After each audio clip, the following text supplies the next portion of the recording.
This is Wednesday, November 25th, 2020, and it's currently 7 o'clock in the morning.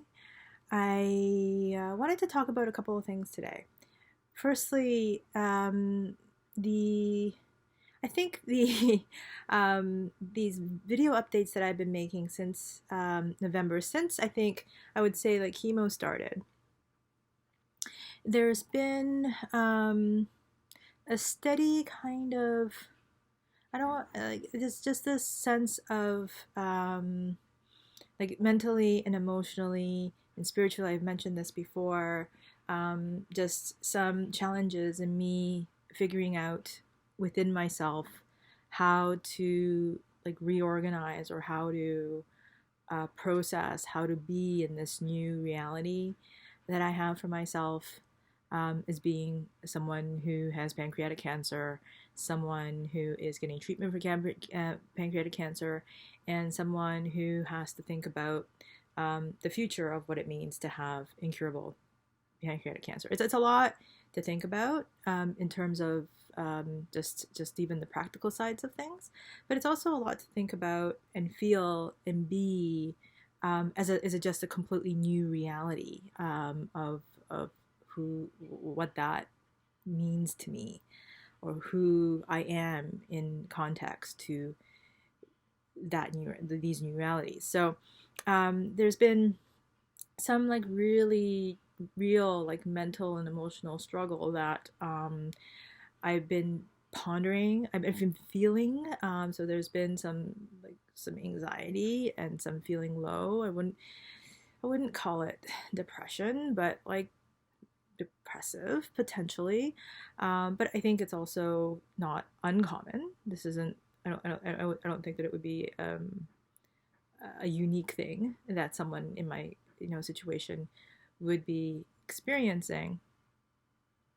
But the one thing that I know that from my entire life, and the one thing that I want to also talk about in relation to not just somebody who has the kind of diagnosis that I do, a very serious illness, or and it certainly would be relevant to someone who does have, I think, a very serious illness, but I think that it could be relevant to any of us going through a really, really hard time that we weren't expecting. And that is to take care or to think about taking care of ourselves holistically. That as human beings, like we're a system of things. I mean, and I've said this so many times. Like I think that the human being, I mean, all living creatures, but I mean, human beings specifically, like we're pretty like remarkable things. We feel like the I don't know, maybe the arrogance of us and the ego of us. I don't know how you might think about it. We think that we have control, or that we think that we know things, about ourselves, when there's a lot of stuff that's going on in the inside that's taking care of us at any given time, keeping us alive and breathing and seeing and sensing, and who knows what else, like eliminating waste, processing food, I don't know, like converting light into vitamins, like it's just hormones. Like there's so many different things that are in operation within us that we have no idea. Like I'd imagine that even people who like in like the medical and the science professions who have a better idea of sort of the internal stuff of the things that are going on, but how so much is interconnected, how so much is all a system that's working together to have this thing operate. Another remarkable thing about human beings is that we can make meaning of our experiences, and do so many different things. And that's not for me to get into right now, but that's just how there's so much of who we are that we first may have some idea, some conscious idea of what's in operation, but a whole lot of else that we don't. But the thing that I know for myself, And because I have been engaged in my own personal development work that I maybe talked about a little bit ad nauseum for over 20, I would probably say 5+ years, to working with clients in such remarkable ways for the last 10+ years, the one thing that I do know is to take care of our mental and emotional and spiritual health and well-being is they're really big pieces of the puzzle when it comes to well-being, overall being well within ourselves as human beings. I think a lot of people might think that something like therapy is like optional, or I have to have a real problem or something like that. What I will say is that it's just like, that exercise is good for you. I would say that having moments of time to take care of your mental, emotional, and spiritual health is just as important as physical exercise and eating and oral hygiene and bathing. Those kinds of things are all things that support your well-being. And I think so I'm kind of rounding into this place of my thoughts about having those supports in place. You can have those supports in place from the trusted people around you. I've often talked about not everybody is a trusted person, and not everybody's a trusted person for everything. There are certain people who are trusted people for certain areas of your life, like maybe work, but then there are other people who are more trusted people who maybe that you can turn to when there's something that's maybe more emotionally distressful that's going on. But then that person might not necessarily be good for, romantic relationship type of support. Like there's a lot, human beings are different, and we have trusted people for a lot of trusted things, and some trusted people can encompass a lot more. But I think that rather than to kind of like have this idea that we lock into this one person or this group of people who can do everything, it's that we're all human and we're all unique, and it's good to know who your trusted people are and what your trusted sources are. And the thing that I think I've been looking for, the thing that I've been feeling I've been missing as part of my care team, I guess that's what I'll call it for now, my care team. I have a lot of doctors. I've consulted dietitian, so I have a social worker. I have a lot of people on this team of mine now that's been gathered in the last couple of months as a result of my diagnosis, what's going on for me. The one thing that I didn't feel that I had put in place as part of that care team, the professional care team, is specific support for my situation now. And I had, so they have psychosocial support at the hospital, which I have been on a waiting list for until yesterday, in fact. But that's something that I actually have been kind of like saying to them, I would like to really get access to someone on your team, and do they do psychotherapy, because I need to talk about what's going on, not just be given medication. And it's been 2 months, and the social worker on the oncology team, and the GI oncology, the gastrointestinal oncology team, the social worker there, she's fantastic, and I've kind of had to sit down and talk to her a couple times, but I wouldn't say it was from a therapeutic standpoint. She's also helped me out with a number of other sort of paperwork and that kind of stuff. She's fantastic, but we just haven't, and I didn't know that she was necessarily somebody who was available for therapeutic support. I had thought that was the psychosocial team. I think is what they call it.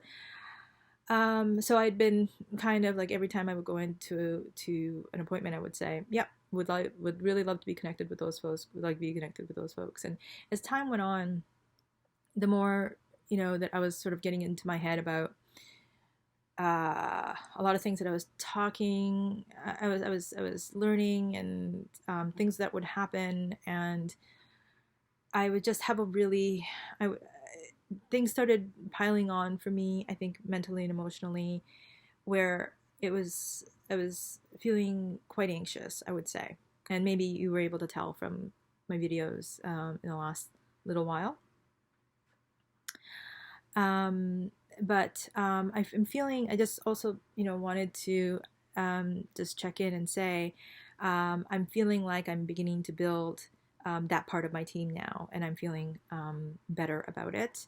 So I did speak to the psychiatrist at Princess Margaret yesterday, and so now I have an intake now. So and she is somebody who um, provides psychotherapy, so talk therapy, as well as she being a psychiatrist. So um, her part of her intervention may be medical, so something like drug related potentially.